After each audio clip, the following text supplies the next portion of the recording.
Indonesia merupakan rumah bagi ratusan suku bangsa, maka dari itu proses asimilasi dan akulturasi kebudayaan tidak dapat dihindari.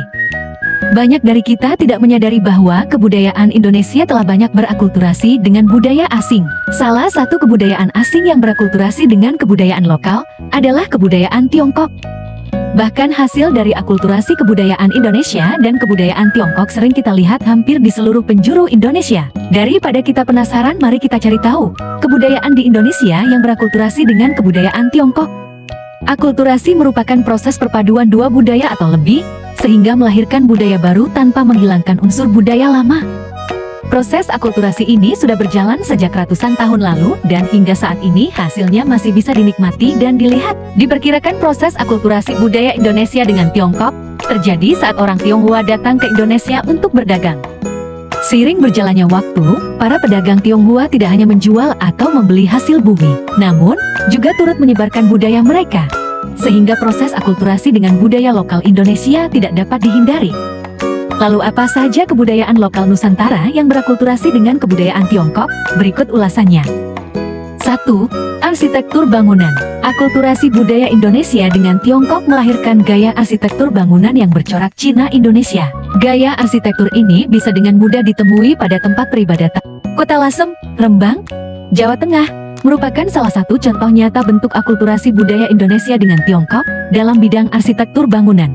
Bahkan tidak mengherankan jika Lasem dijuluki sebagai Tiongkok kecil, karena mayoritas bangunan, seperti kelentang, tempat tinggal serta sekolah di Lasem dan Rembang, memiliki corak Cina Jawa. Kedua, bahasa. Bahasa Indonesia adalah bahasa nasional Indonesia yang diciptakan oleh para pendahulu kita untuk menyatukan suku bangsa di Indonesia. Bahasa Indonesia sudah banyak menyerap kosakata asing, salah satunya bahasa-bahasa dari Tiongkok. Biasanya kosakata yang diserap dari bahasa-bahasa di Tiongkok sering kita gunakan sehari-hari. Bahasa Indonesia banyak memuat kata-kata serapan dari bahasa-bahasa Tionghoa. Sebagian besar kata-kata ini diserap dari bahasa Hokkien, bahasa Hakka dan bahasa Kanton. Ketiga, kuliner. Akulturasi budaya Indonesia dengan Tiongkok melahirkan keberagaman jenis kuliner. Salah satu contohnya ialah lontong cap gome. Makanan ini disantap saat perayaan cap gome. Selain itu, juga ada bakso yang ternyata berasal dari bahasa Hokkien. Contoh akulturasi lainnya terletak pada menjamurnya Chinese food di Indonesia, seperti kue tiao, bakmi, capcay, nasi goreng, dan lain sebagainya. 4. Kesenian. Akulturasi budaya Indonesia dengan Tiongkok melahirkan kesenian yang sangat beragam. Contohnya wayang potehi, wayang boneka yang terbuat dari kain, dan barongsai yang sering disaksikan saat perayaan Imlek. Kemudian kesenian gambang kromong. Kesenian ini memadukan dua jenis alat musik yang berbeda, yakni dari Tiongkok dan Indonesia. Kesenian ini memadukan dua alat musik dari bangsa yang berbeda. Alat musik Tiongkok yang digunakan di kesenian gambang kromong adalah tehian, kunghian, dan sukong.